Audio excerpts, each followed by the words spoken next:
Hi, I'm Micah Clark, and this week we have the second half of our video from last week with Rhonda Miller, the director of Purple for Parents of Indiana. In this week's video, she discusses the Kinsey Institute, a little bit of history about that organization, as well as legislation we dealt with in the Indiana General Assembly addressing the Kinsey Institute. She also talks about some events that Purple for Parents are hosting around the state. So join us today for this video. Hope you enjoy it. I hope you have a great weekend as well.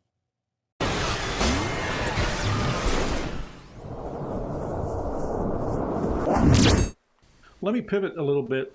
We talked about the bill that became law, but it did not include what I originally wanted to also protect children in public libraries.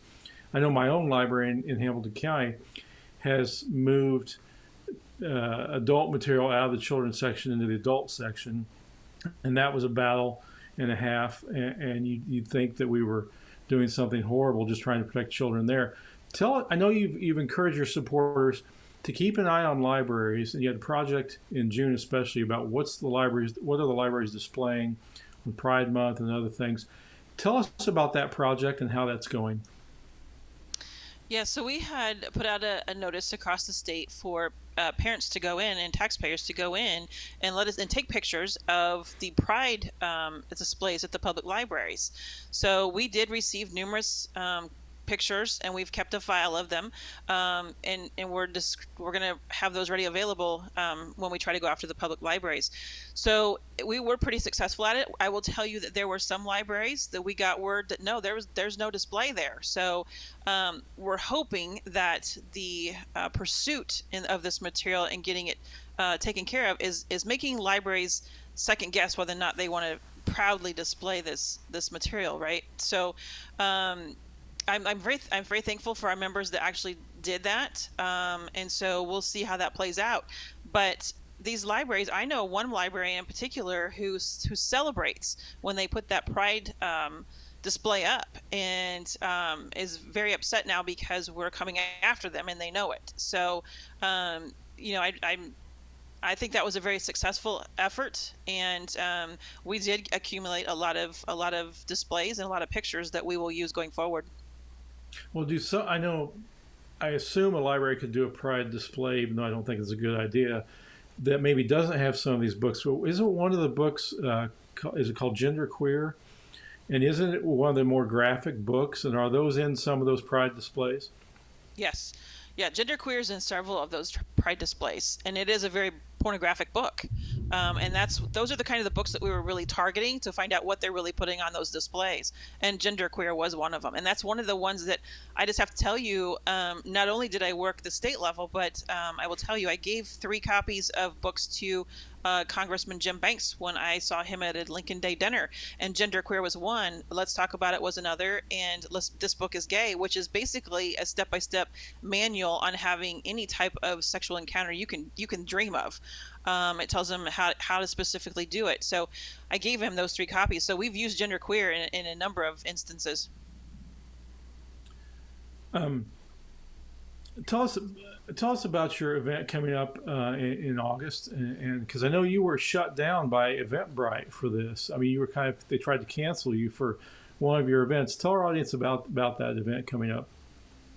Yeah, so we're going to have our second Indiana hosted RSVP campaign conference, which stands for Restoring Social Virtue and Purity campaign. We did it in Indianapolis in April, and so we decided to take it to Evansville. Evansville is a major hot spot for a lot of sexual perversion, especially trafficking. You talked about Sound of Freedom when we started this interview, and Evansville is one of the top locations that they're trafficked to when they cross the border. So we decided to move the conference there, or take the conference there, and so we had the event up. We had several tickets sold on Eventbrite. And the next thing I know, because of being posted on the Southern Poverty Law Center, our organization started drawing a lot of attention since we made their hate list. And so the next thing I know, we received a link to a Reddit post. They were coming after our event, and they were encouraging people to call Eventbrite or email Eventbrite, contact them, and tell them that our event is a hate event. So we knew we were being targeted. And so then we were working with an individual up here in northern Indiana who had brought to light a teacher in one of the schools, and she was out celebrating at a local bar with a couple of transgenders. So we worked with her to bring that to light, just asking the question, do we have this ideology being celebrated outside the school coming then into the school? And so after we posted that and shared that picture and just asked those questions, it ramped up even more. So we had our opposition page that exists only to come after me and to come after our organization. They then launched an additional effort to shut our event down. And so last week, I got home late on Tuesday night from an event I was at, and Eventbrite did send an email saying that they had unpublished our event and that they were refunding our tickets. So I immediately sent it to our board attorney, and so she then emailed them with kind of a stern response. And then Wednesday morning, about mid-morning, I went into Eventbrite just to check, and I was able to republish it. So I did republish it. We sold a handful more tickets, and I started letting people know this is what they were doing. And so I think it was Thursday, then I got a second email and said that no, we weren't going to be allowed to leave it published. They were unpublishing it again and reimbursing those tickets. And then at that point, they took the event completely off their website. And so we no longer have it even listed on there. So we also had a second event that we'll be holding in October up here called Save Our Children. Now we've held this event, I think 2 or 3 other times in Indiana, and this will be the 3rd or 4th one. So they then targeted, once they were successful at shutting down the one in Evansville, then they went after the one in October. And so we waited to see, and as of Saturday night, I did get an email and saying the Eventbrite is unpublishing that did unpublish that event as well. So both of our events have been removed from the ability to sell tickets on Eventbrite. We do have another platform we are working with. I reached out to them last week. I was put into contact with them actually, and so they are setting us up to sell tickets through their platform. And as soon as I get that, we'll attach that to the October link.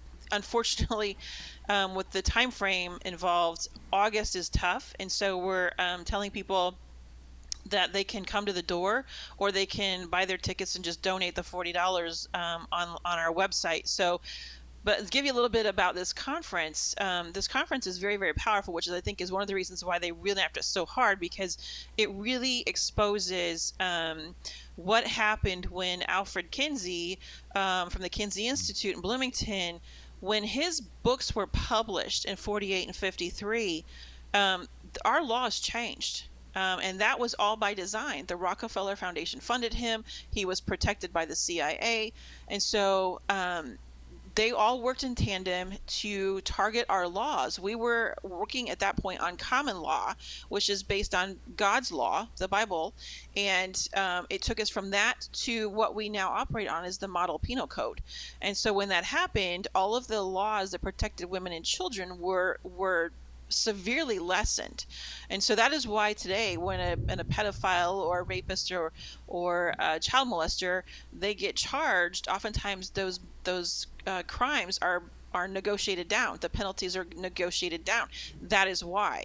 And so this conference, Linda Jeffrey talks about that, and she highlights the efforts that they had back about 15 years ago. Her and former retired Colonel Ron Ray and his wife Eunice all worked together to start RSVP, and they were committed to exposing what Kinsey had done and how our laws had changed because of it. So Linda Jeffrey, who wrote the ALEC paper that we often refer to people to, she exposes by statistics. She went in and did all the statistical history on what happened to society once those books were published. And so she lays that out. Our friend Audrey Werner, she then comes in and gives more of the history behind what Alfred Kinsey was doing, and the morality that was targeted, and how the communists worked in tandem with all of that. And then Debbie Simmons, another colleague from Texas, she's a strong activist down there that gets parents parents engaged and gets activists engaged. So she's coming in to give us some ideas of what we can do and what has been successful in Texas, because we do work very closely with them. And generally what happens in Texas will filter out through the rest of the country. And so then I come in and I will give the piece on how Big Pharma, Lilly Pharmaceutical, worked with globalists, the Gates Foundation, Knowledge Works, and Lumina Foundation, essentially to transform education in Indiana, and how that all played out historically starting in 2001, and the whole mental health push that's behind that. And people need to understand that the whole mental health push that we're seeing, again, I go back to those communist goals, and there's 3 or 4 communist goals that highlight the mental health push. So I bring that to the forefront, and we talk about that. And then we've got a gentleman who's just signing on to our conference this year, coming in from Cleveland, who's an author, and he wrote a couple of books. One of the things is the first one is The Critical State of Education, which is a really fascinating read. He's now got his second book in the publication status called Pervert's Progress. So he's going to go into more of the sexual perversion that's coming into the schools, and then he's going to give us some ideas of what he thinks we can do to combat that and stop it. And then we're wrapping up with a pastor and a professor of the Divinity University College there in Evansville. He will be giving the final speech that Saturday. So we're excited about it. We're working with our friends down there in Evansville, and I got a phone call this morning. They're really excited about it, even though it's under attack. Their campus has been under attack, but we've got many people that are reaching out from across the country, actually, that are planning to drive into Evansville to hear these speakers that day. So we're encouraging people to get their tickets, show up. They're $40. It's very reasonable, and you're going to get a wealth of information. So you mentioned Alfred Kinsey. Tell our audience about the bill that was passed this session regarding the Kinsey Institute. Yeah, so Alfred Kinsey, as I alluded to, before we have Jeffrey Epstein, we had Alfred Kinsey. And Alfred Kinsey was working, again, like with the Rockefeller Foundation. They were funding him. He was protected by the CIA. He moved here from New Jersey around the time of World War II and set up camp at IU in Bloomington. And before long, he becomes this sex researcher, right? He's holding marriage classes or whatever there. And so before you know, he's involved in some very, very dark things when it comes to children. He was involved in the molestation and rape and torture of children, both in mental hospitals in various locations across the country. And then he also was working with a Nazi soldier who was sending him his statistics as he was raping and torturing children in World War II. Kinsey had taught him how to do it by using a time stopwatch. And so on page 180 of his male version, Sexual Behavior in the Human Male, there's a table 34. Mm-hmm. And so when you look at table 34, you see that they're timing children around the 24-hour clock of how many orgasms they can have in that 24-hour period.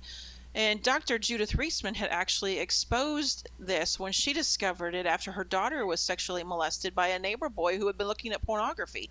And so she started bringing to light what was happening on table 34. There's a 4-year-old in particular that supposedly had 26 orgasms in a 24-hour period. There's no way that's physically possible unless you are holding that child down and you are sexually stimulating and torturing them around the clock. At some point, that child has to sleep. But that wasn't the case with this child. So I encourage people to go to his books, get his books. They're still available, and start reading through them, because the things that they were doing were disgusting, and the things that he decided were orgasms in a child was whether or not they were screaming and sobbing and throbbing and convulsing and fighting the partner. And through all of this, he deemed that children are sexual from birth, and they definitely enjoyed the experience. And so that is what has essentially laid the foundation for the explosion of sex trafficking in children that we're seeing now. And that's why Sound of Freedom is so pivotal for people to understand that. But I tell people as I've gone and spoken that Indiana bears a huge responsibility in that, because the Kinsey Institute is incorporated into IU. We fund it with our tax dollars. So what we did was we worked with Representative Larissa Sweet last summer. We had the conversation with her.